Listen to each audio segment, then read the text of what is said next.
Ce podcast est destiné uniquement aux investisseurs et distributeurs professionnels.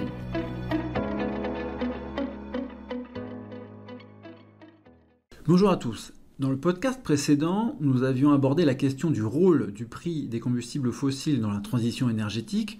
Aujourd'hui, nous allons faire le chemin inverse et nous allons parler de l'impact de cette transition énergétique sur le prix des métaux.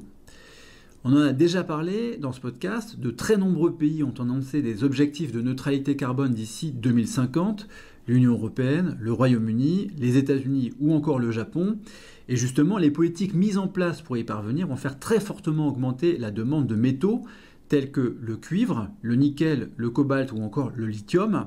Par exemple, une voiture électrique nécessite 5 fois plus de ces métaux qu'une voiture ordinaire, et c'est sur ces 4 métaux que nous allons nous focaliser aujourd'hui.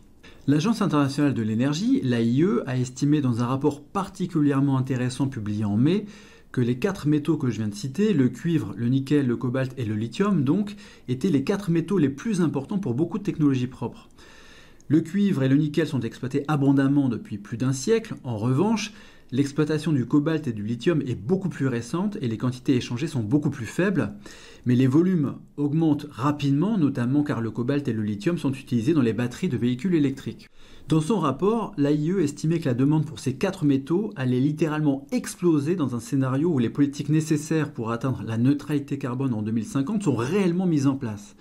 La consommation de lithium serait multipliée par 20 environ d'ici 2040, celle de cobalt par 6, celle de nickel par 4, et la consommation de cuivre, qui est la ressource la plus utilisée dans les technologies propres, serait multipliée par 2 environ.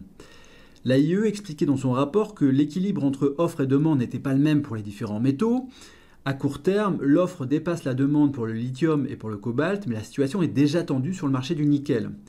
Mais l'AIE insistait surtout sur le fait que dans quasiment tous les cas, la consommation allait dépasser et parfois très nettement la production prévue à partir des mines existantes et des projets en cours. En fait, l'AIE tirait la sonnette d'alarme. Le manque d'investissement dans la production de ces métaux accroît la probabilité de tension et de hausse de prix qui pourrait ralentir la transition énergétique. Alors, l'AIE ne fait pas de simulation sur les prix, ce n'est pas vraiment son rôle, mais il se trouve que des économistes du FMI ont travaillé exactement sur les scénarios de l'AIE pour se faire une idée de la hausse des prix des métaux qui pourrait se produire. Il s'agit d'un document de travail publié à la mi-octobre 2021, donc très récent.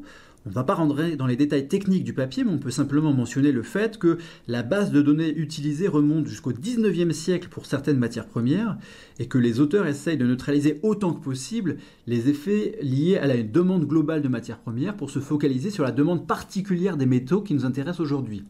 Et tout l'intérêt de la démarche des auteurs est qu'ils essayent de mesurer pour chaque métal la vitesse à laquelle la production augmente suite à une hausse de prix.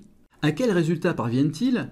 Ils montrent que l'offre de ces métaux est plutôt inélastique à court terme, c'est-à-dire qu'elle réagit peu à court terme à un choc de prix, puisqu'une augmentation de l'offre ne peut être atteinte à court terme qu'à travers davantage de recyclage et davantage d'utilisation des capacités existantes. Une hausse de prix de 10% causée par une hausse de la demande ne mène sur l'année en question qu'à une augmentation de l'offre de 3% pour le cobalt et le cuivre, de 7% pour le nickel et de 17% pour le lithium. En revanche, l'offre est plutôt élastique sur le long terme puisque les entreprises vont construire de nouvelles mines, de nouvelles usines et travailler sur de nouveaux procédés en réaction à une forte hausse des prix. L'élasticité est bien plus forte pour le lithium que pour les 3 autres métaux, ce qui s'explique par le fait que le cuivre, le nickel et le cobalt sont extraits dans des mines qui demandent des investissements intensifs en capital et pour lesquels il y a un délai moyen de 16 ans entre l'exploration et la construction des mines. Les procédés sont un petit peu différents dans le cas du lithium et ce délai est de 7 ans pour ce métal. Alors que peut-on en déduire pour le prix de ces métaux ?